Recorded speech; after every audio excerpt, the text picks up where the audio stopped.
Alors bonjour les enfants, j'espère que vous allez bien. On se retrouve pour le dernier jour de la semaine avant le week-end. Nous sommes le vendredi 24 avril, donc je vous laisse écrire la date, faire les traits rouges à la règle. J'ai vu que vous êtes bien appliqués cette semaine, donc continuez. En attendant que vous écriviez, je voulais juste vous dire par rapport à la qualité des vidéos. J'ai des élèves qui me disent que la qualité est mauvaise. Il faut absolument que quand vous regardiez la vidéo, vous alliez dans le petit engrenage en bas à droite, mais vous savez très bien le faire, j'en suis certaine, et que vous mettiez la qualité à son maximum. Parce que c'est sûr que sinon, on ne voit pas bien quand j'écris à la main notamment, ou quand les exercices sont un peu petits. Donc après, ça reste difficile, c'est pas aussi net que quand vous avez un livre sous les yeux ou une feuille. Mais déjà, si vous montez la qualité au maximum, ça sera beaucoup mieux. Donc pour les grandeurs et mesures, on travaillait sur les conversions de mesures de longueur. Donc on va continuer parce que comme on n'en a pas fait là depuis les vacances, on n'en avait pas vraiment fait. Donc il faut que ça revienne doucement dans la tête. Donc premier exercice, vous avez des conversions à faire. On vous a même mis le morceau du tableau qui convient avec mètres, décimètres, centimètres, millimètres. On vous a déjà placé le nombre de bases, par exemple pour le 6 mètres du début, le 6 est déjà dans les mètres. À vous de donner en centimètres. Pour les 2 décimètres, ils sont déjà placés dans le tableau, etc. Donc si vous arrivez à le faire sans recopier le tableau, faites-le sans recopier le tableau. Si vous voulez, vous pouvez le faire sur une ardoise, sur un brouillon. Vous n'êtes pas obligé de faire le tableau sur le cahier, mais en tout cas, vous recopiez toute cette partie-là, donc avec la mesure de base et la mesure en conversion. Vous faites la même chose pour ce qui est dessous, donc là pareil, on vous a refait le morceau du tableau qui convient, et voilà. Je vous laisse mettre pause et on passe à la correction. Alors, on va passer à la correction donc, des grandeurs et mesures. Donc moi j'ai recopié ce qu'on doit convertir, j'ai recopié les morceaux de tableau pour pouvoir bien vous expliquer. Donc je vais prendre du rouge, comme ça vous allez bien voir la correction. Alors le premier à convertir c'est 6 mètres. Donc 6 mètres il est déjà placé un 6 dans la colonne des mètres. Et je le veux en centimètres. Donc il faut que j'aille jusqu'au centimètre. Et donc ça fait 600. On le sait aussi parce qu'un centimètre c'est 100 fois plus petit qu'un mètre. D'accord? Donc on peut le savoir aussi sans le mettre dans le tableau. 2 décimètres. 2 décimètres il est déjà bien placé. Je le veux en centimètres. Donc même chose, je vais jusqu'au centimètre et ça me fait 20 cm. 9 cm qui est déjà placé en millimètres, eh bien je vais jusqu'au millimètre. Hop, 90 mm. 30 mm. Hop, donc j'ai bien 30 mm et je le veux en centimètres. Donc 30 mm, je le veux en centimètres, donc je vais mettre une virgule. D'accord? Quand je vais par la droite, je mets des zéros. Quand je reviens vers la gauche, je mets une virgule. Donc 3,0 cm, ça fait 3 cm. Maintenant, j'ai deux choses qui ne sont pas placées. 4 cm. Donc 4 cm et 7 mm. Et 7 mm. Et je veux le tout en millimètres. Donc ça fait 47 mm. Ensuite, 52 mm. Donc attention, on met bien le chiffre des unités dans la bonne colonne. 52 mm en centimètres et millimètres. Ça veut dire que là, il va falloir couper. Ça veut dire que je vais donner en centimètres. En centimètres, j'en ai 5.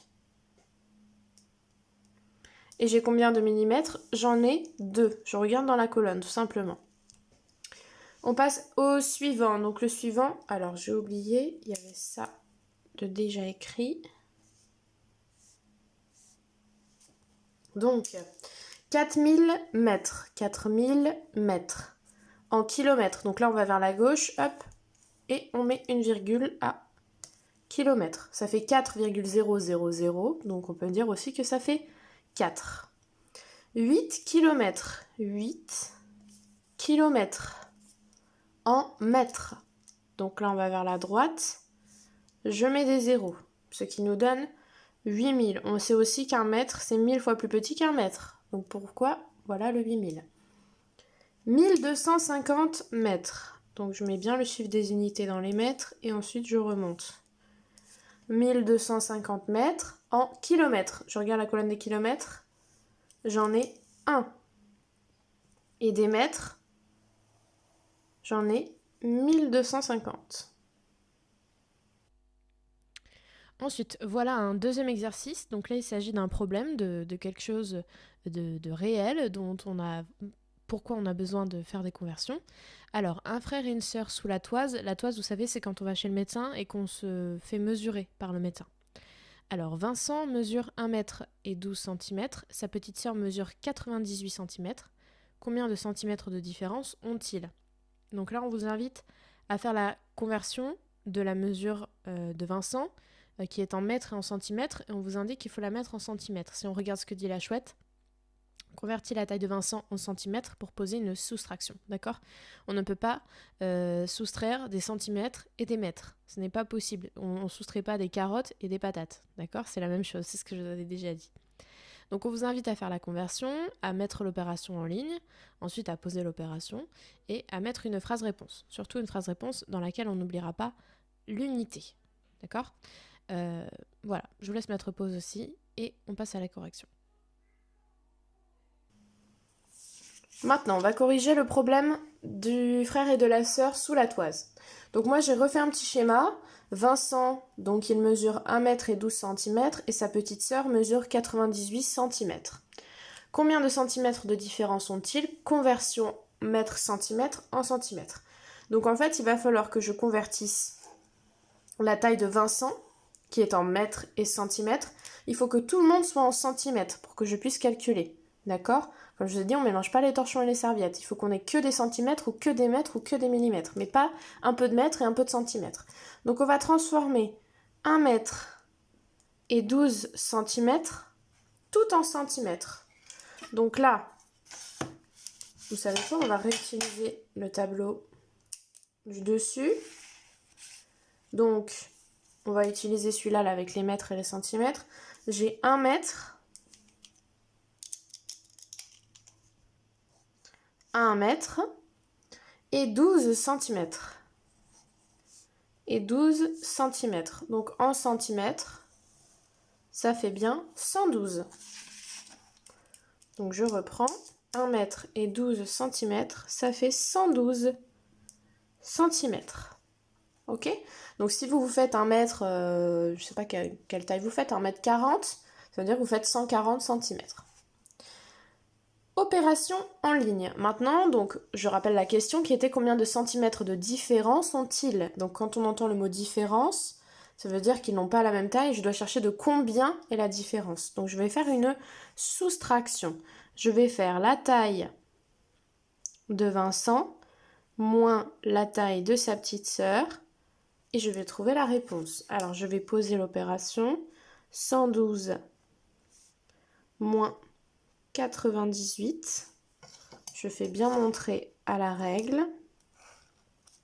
Et je vais calculer. Alors, j'aurais pu le faire avec mes doigts, j'aurais pu le faire de tête, hein, bien sûr.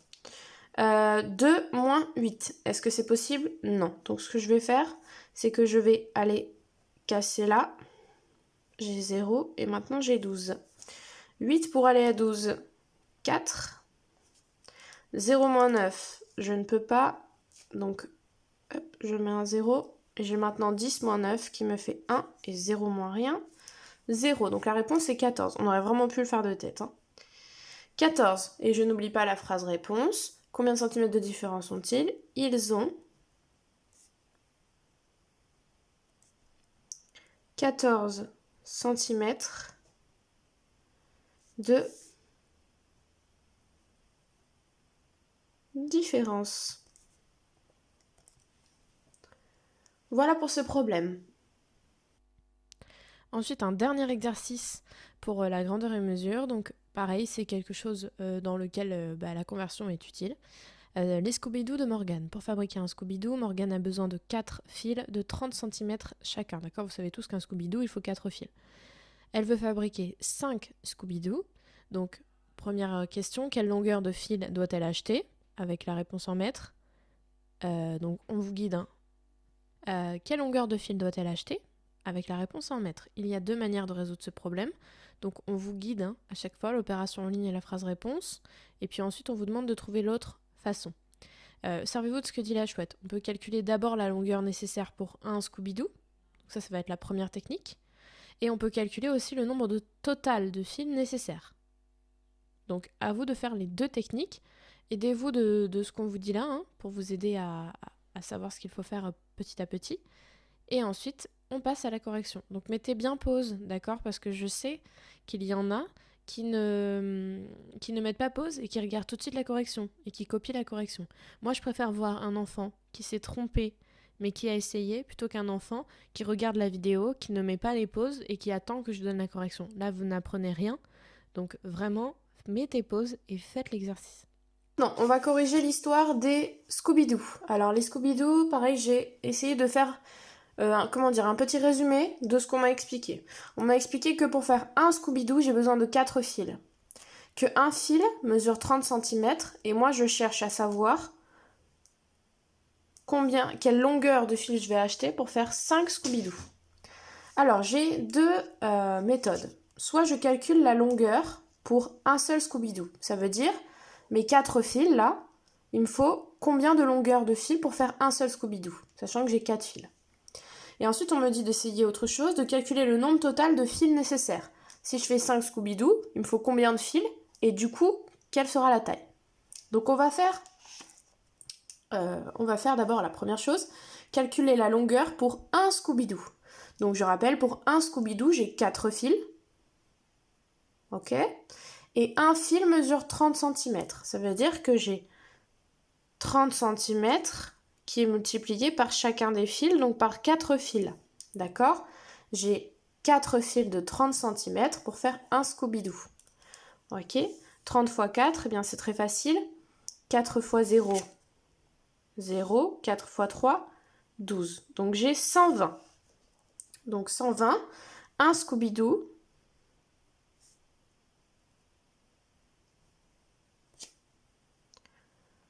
On va écrire comme un grand, comme un CM2, nécessite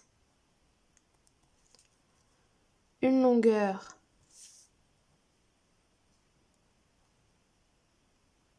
de fil de 120 cm. J'ai pas répondu à la question. Là, j'ai répondu à la question un Scooby-Doo, c'est 120 cm. Maintenant, je veux faire 5 Scooby-Doo. D'accord? Donc, je vais prendre ces 120 cm. 120 cm, c'est un Scooby-Doo. Moi, je veux en faire 5. Donc, je vais multiplier cette longueur par 5 Scooby-Doo. D'accord? On va la poser. 120 fois 5. Je trace mon trait à la règle. Et je calcule 5 fois 0. 0. 5 fois 2, 10. Je pose le 0 et je retiens 1. 5 fois 1, 5. Plus 1, 6. Donc ça nous fait 600 centimètres. Et maintenant, on va transformer ces centimètres en mètres. Donc 600 centimètres. Si vous prenez votre tableau, hop, si je reprends un tableau qui est déjà fait, 600 centimètres, ça fait bien 6 mètres. Donc, ça fait 6 mètres. Phrase-réponse. 5 Scooby-Doo nécessitent 6 mètres de fil. Ensuite, maintenant, on va pouvoir passer à la deuxième méthode. Calculer le nombre total de fils. On commence par calculer les fils avant de calculer la longueur. Pour un Scooby-Doo, alors moi je vais aller un peu plus bas. Pour un Scooby-Doo, j'ai 4 fils. Combien il me faut de fils pour faire 5 Scooby-Doo? Eh bien, il me faut 5 fois les 4 fils. Donc il faut, je vais l'écrire ici, 20 fils pour 5 Scooby-Doo. Et maintenant, je me dis, s'il me faut 20 fils et que un fil fait 30 cm, eh bien, il faut que je multiplie 30 cm par 20. D'accord? Je n'aurai plus un fil, mais 20 fils. Donc, je vais faire 20 fois 30 cm, qui fait bien 600. J'ai bien toujours les 600 cm qui font toujours 6 mètres. Ça ne va pas changer. Et donc, c'est la même phrase réponse. Il faut 6 mètres de fil. Donc, vous avez vu, le problème, on peut le prendre de la manière dont on veut. On a plusieurs façons pour le résoudre. Alors après, vous n'êtes pas obligé de les écrire, opérations en ligne, tout ça, parce que ça peut vous bloquer un peu dans votre réflexion. Maintenant, on va passer à l'anglais. Donc, vous allez noter anglais dans votre cahier. On va continuer avec breakfast, donc le petit déjeuner, avec 2 petits exercices. Alors, le premier exercice, je ne pourrais pas vérifier que vous l'avez bien réalisé, mais je compte sur vous pour le faire sérieusement.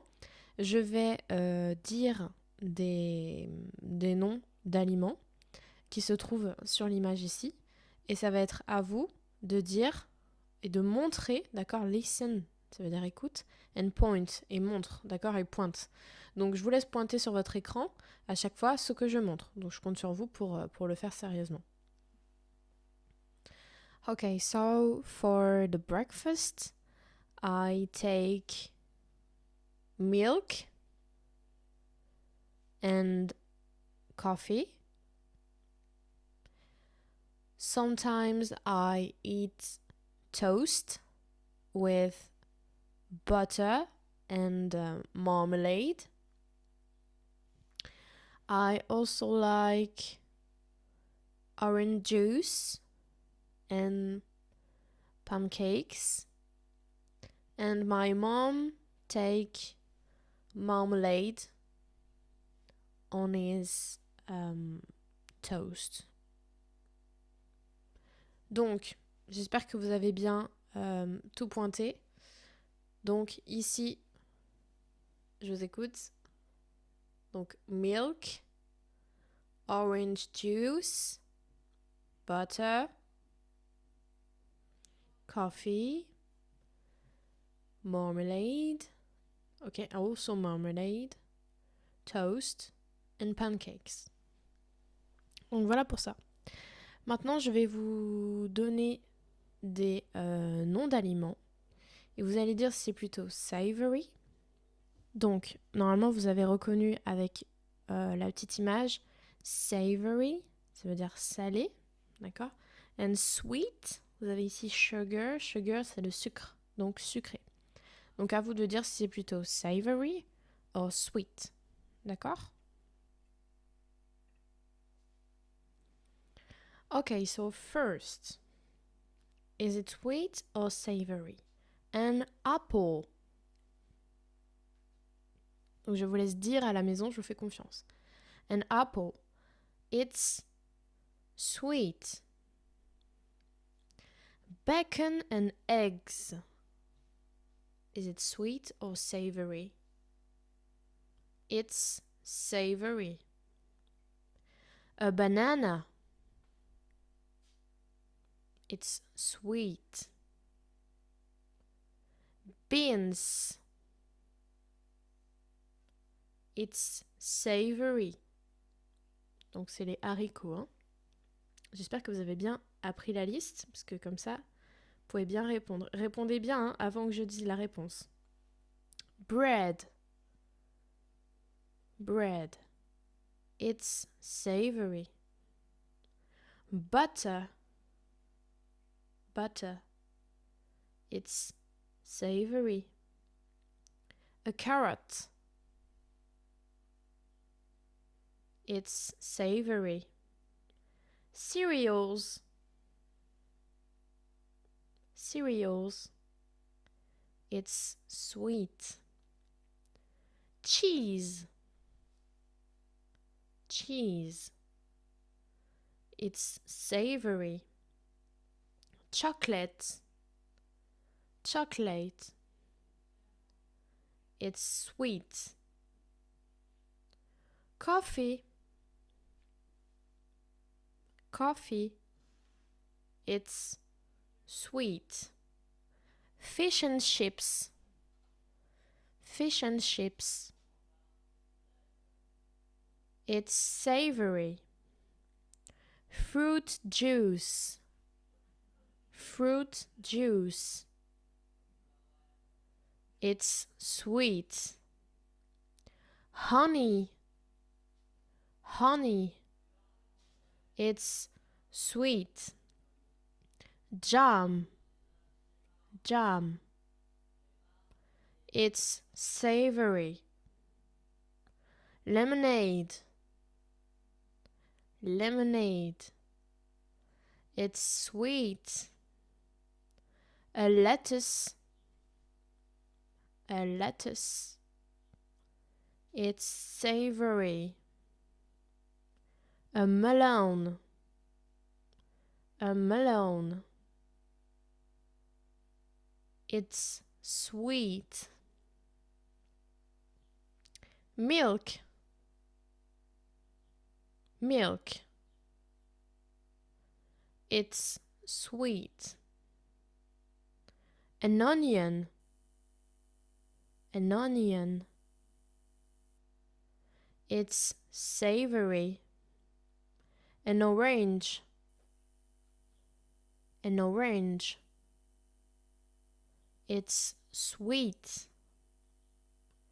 Pears. Pears. It's sweet. Potatoes. Potatoes. It's savory. Sweets. It's easy. Sweets. It's sweet. D'accord? Les sucreries, c'est sucré. Tea. A cup of tea. It's sweet. Toast. Toast.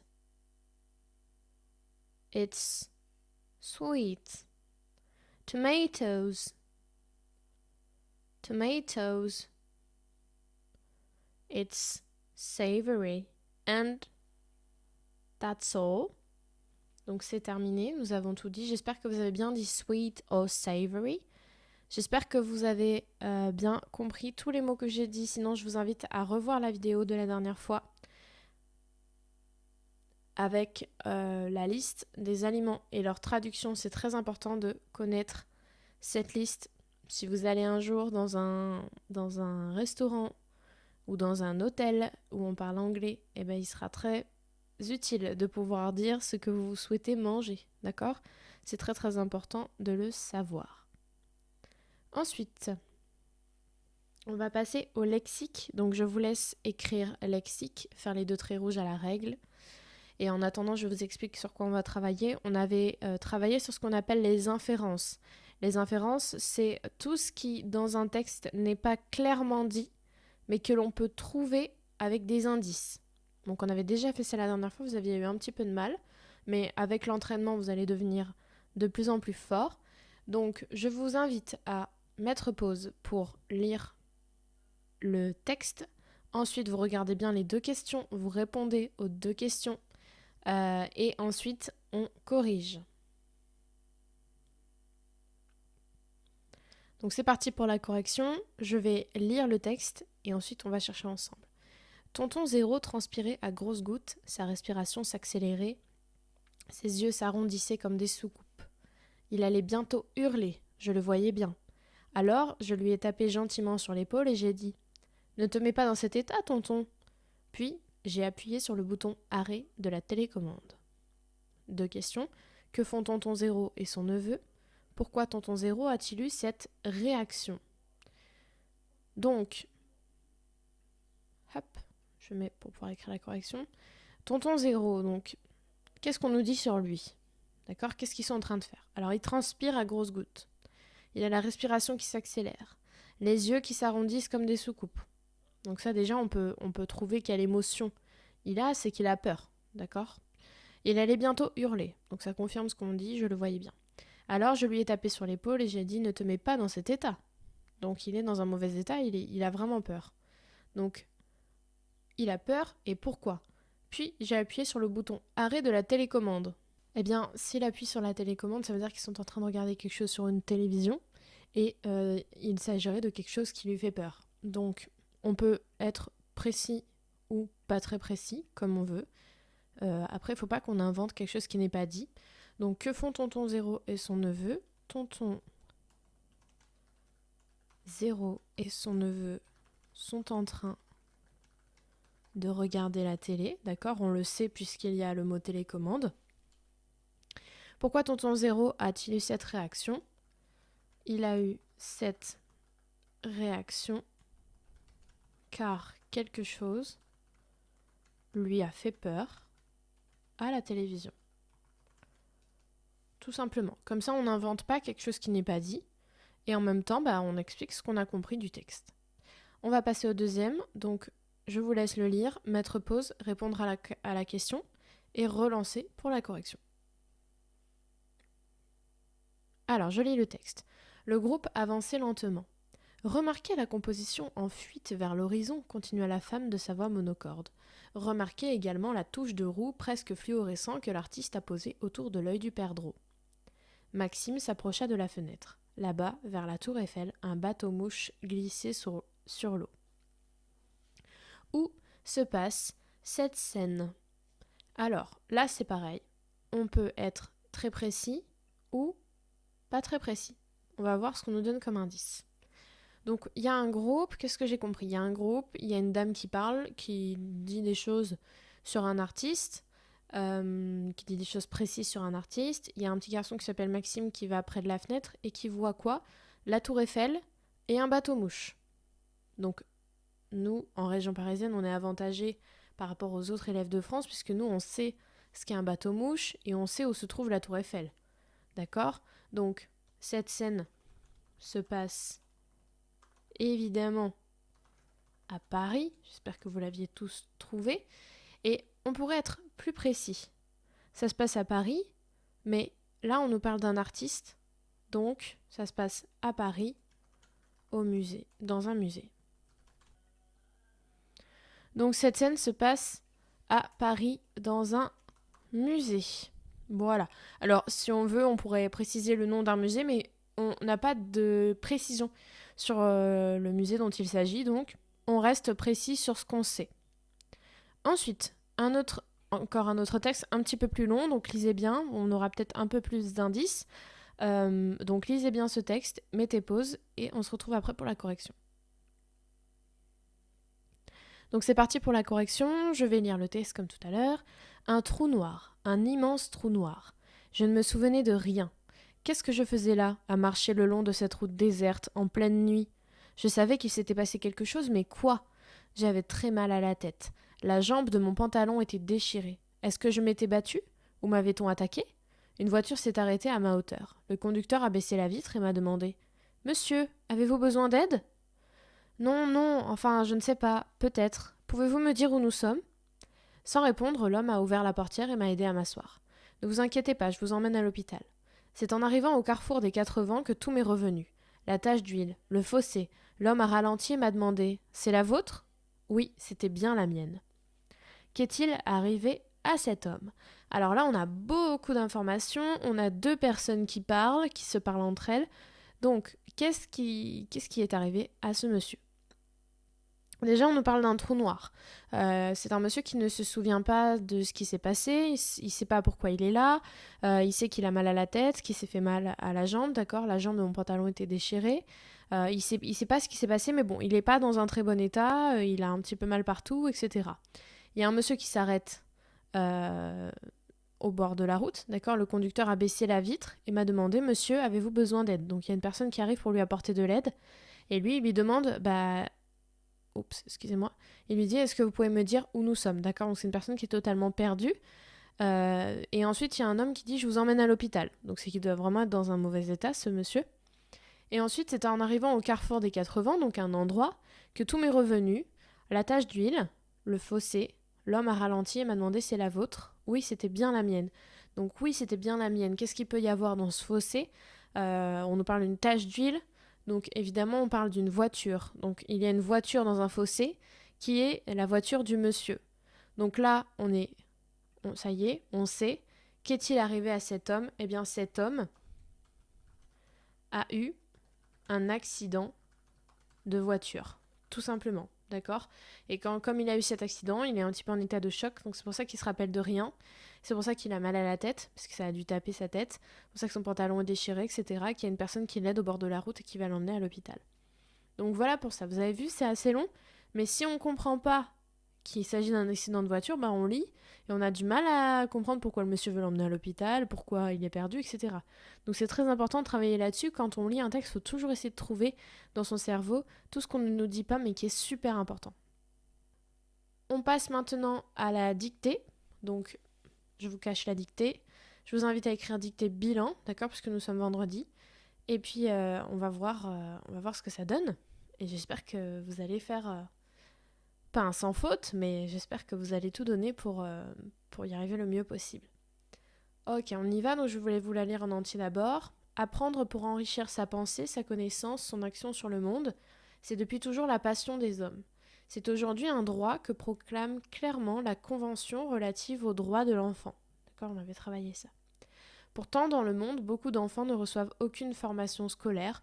En Afghanistan, par exemple, à peine 1 enfant sur 5 fréquente l'école. Donc je vais vous écrire le mot Afghanistan, d'accord, qui est un mot un petit peu difficile. Donc je vous laisse le mot Afghanistan juste en haut. Hop, comme ça vous pourrez le regarder. Et on attaque la dictée. Apprendre. Apprendre pour enrichir sa pensée. Apprendre pour enrichir sa pensée, virgule. Apprendre pour enrichir sa pensée, virgule. Sa connaissance, virgule. Je répète, apprendre pour enrichir sa pensée, virgule. Sa connaissance, virgule. Son action sur le monde, virgule. Je répète, apprendre pour enrichir sa pensée, virgule, sa connaissance, virgule, son action sur le monde, virgule, c'est depuis toujours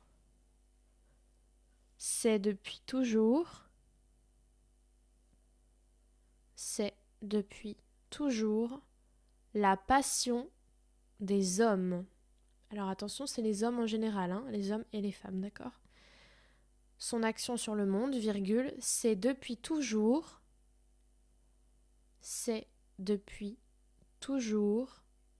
la passion des hommes. Point.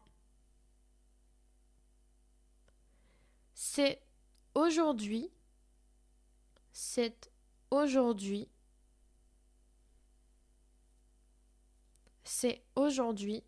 un droit. C'est aujourd'hui un droit que proclame. C'est aujourd'hui un droit que proclame clairement. Alors proclamer, c'est dire. C'est aujourd'hui un droit que proclame clairement la Convention. C'est comme une loi. C'est aujourd'hui un droit que proclame clairement la Convention relative, ça veut dire qui parle de ça, la Convention relative aux droits de l'enfant. La Convention relative aux droits de l'enfant. Attention, réfléchissez si l'enfant a un droit ou plusieurs droits. La Convention relative aux droits de l'enfant. Point. Il reste 2 phrases. Pourtant, virgule, Pourtant, virgule. Dans le monde, virgule.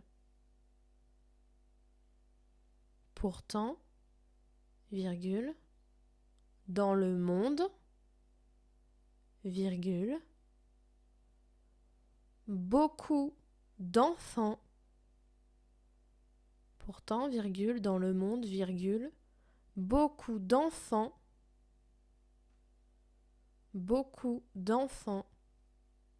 ne reçoivent aucune formation scolaire. Beaucoup d'enfants ne reçoivent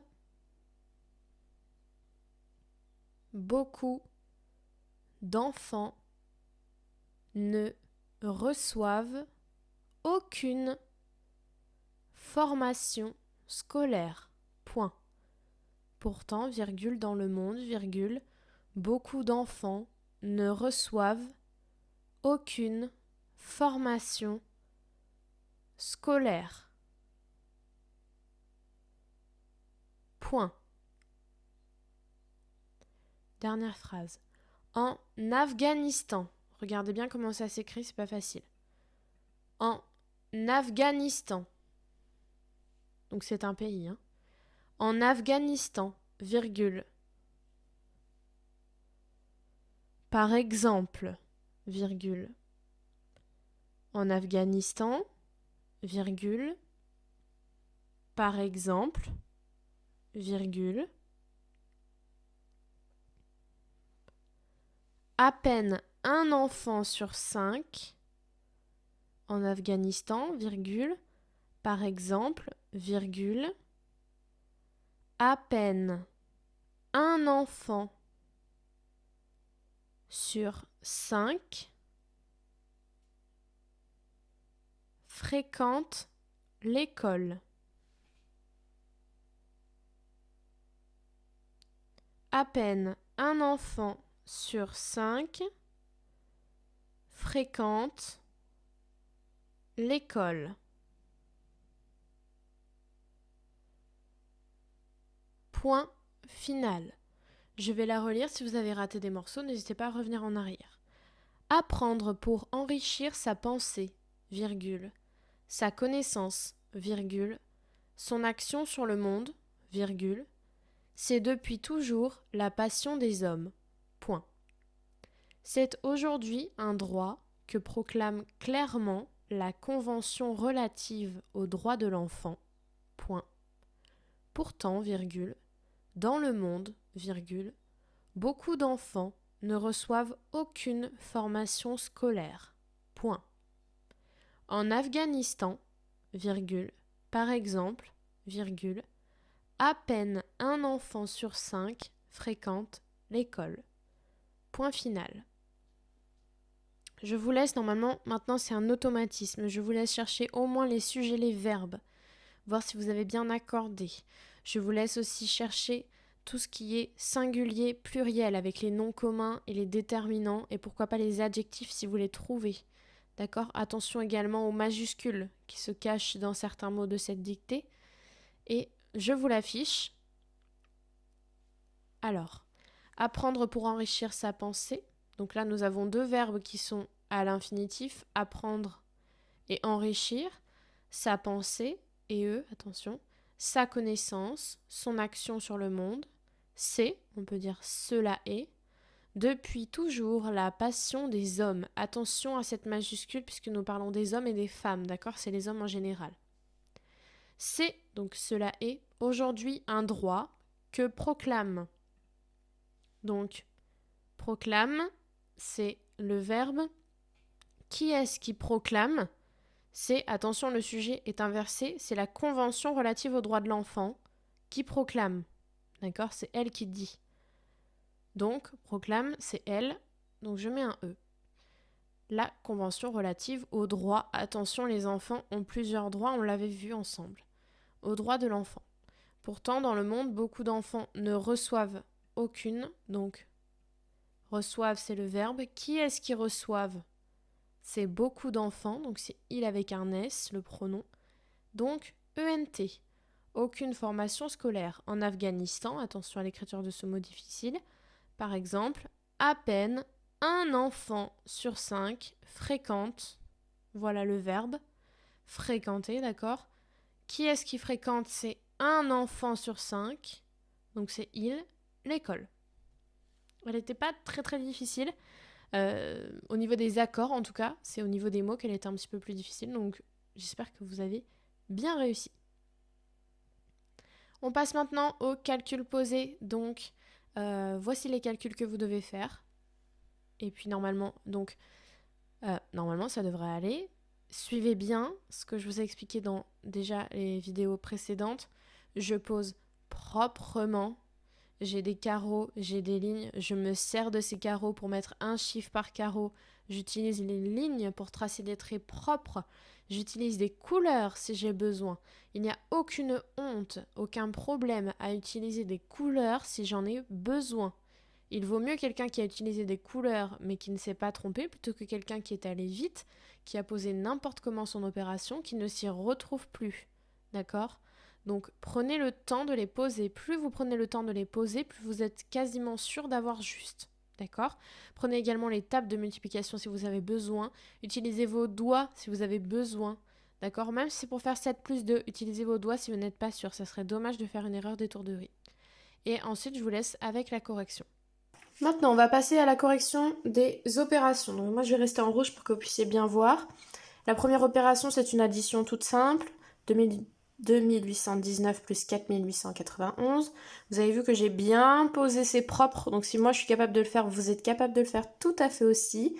On met bien un chiffre par colonne, c'est beaucoup plus propre. On trace son trait à la règle et on commence dans le carreau ici. 9 plus 1, 10. Je pose le 0 et je retiens 1. 9 plus 1 plus 1, ça nous fait 11. Je pose le 1 et je retiens 1. 8 plus 8, 16 plus 1, 17. Je pose le 7 et je retiens 1. 1 plus 2 plus 4, 7. Et j'ai terminé. Je n'oublie pas d'écrire ma réponse. Cela donne 7710. Je passe maintenant à la soustraction. 4189 moins 417. Vous avez vu, j'ai bien mis un chiffre par carreau. J'ai tracé mon trait à la règle. Ça m'a pris 2 minutes. 9 moins 7. 2. 8 moins 1. 7. 1 moins 4. Ce n'est pas faisable. Si j'ai un bonbon, vous ne pouvez pas m'en prendre 4. Donc je vais casser ici. Je vais piquer un millier. J'en ai plus que 3. Et je le mets ici. J'ai maintenant 11 moins 4. Si je n'y arrive pas à le faire, je cherche. D'accord ? 5, 6, 7, 8, 9, 10, 11. Ce qui nous donne 7. Et 3 moins rien, qui donne 3. Donc le résultat est 3772. On corrige maintenant la multiplication. 418 fois 19.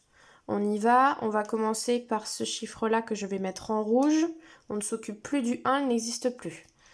9 fois 8, 72. Je pose le 2 et je retiens 7.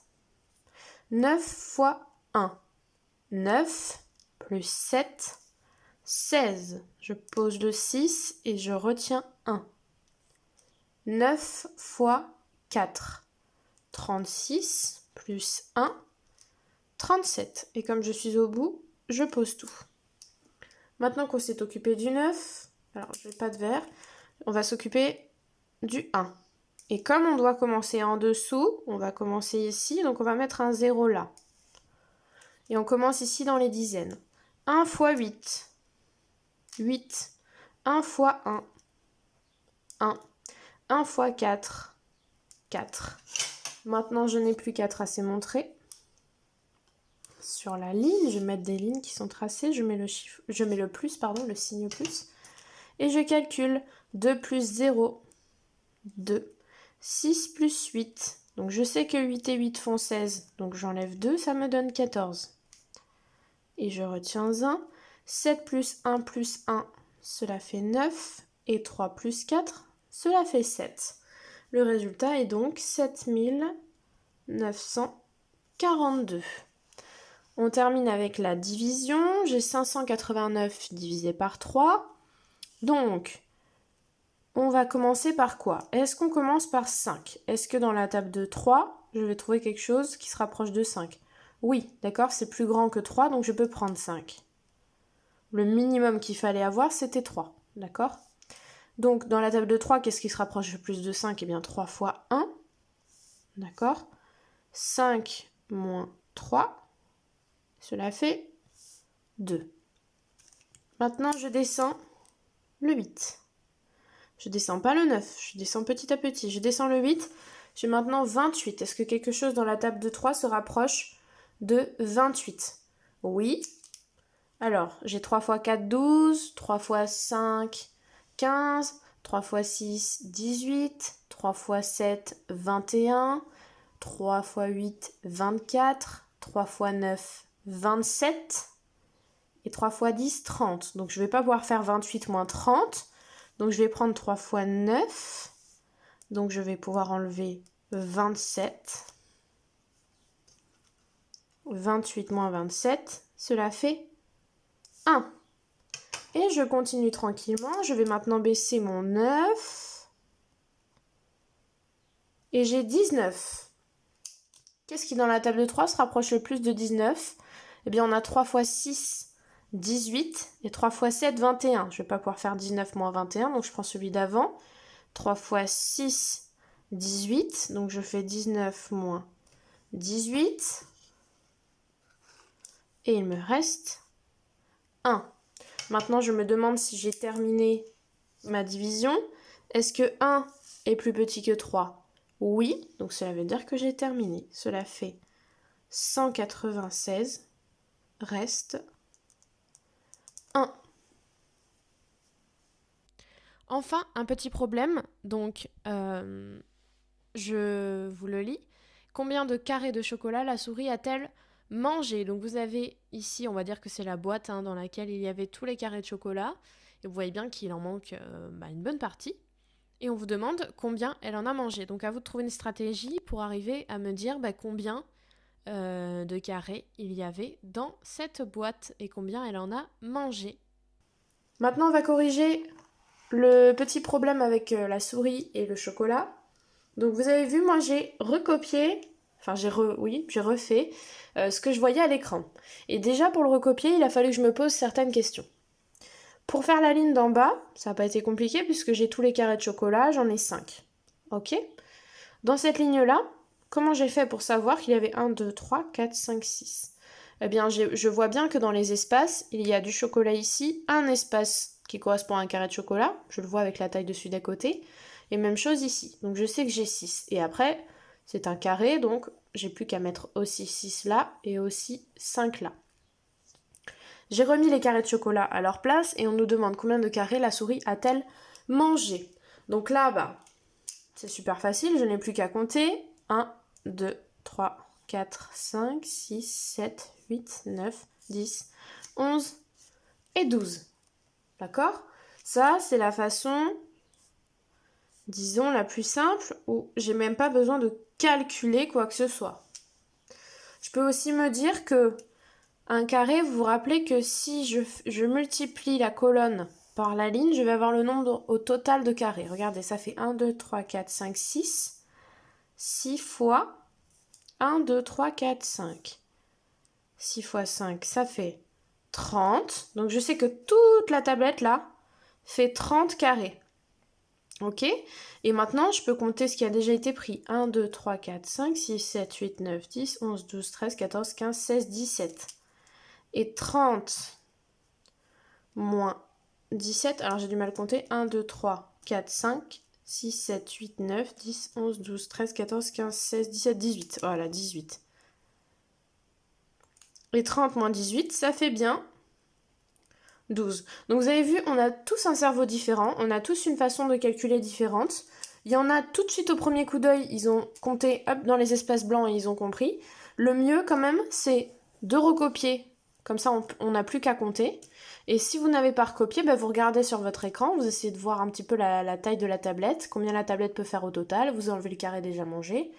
Vous avez plein de possibilités de le faire, d'accord? Ça, c'est vraiment un problème pour vous expliquer que chacun a un cerveau différent et chacun va trouver une manière différente de résoudre, d'accord? Voilà.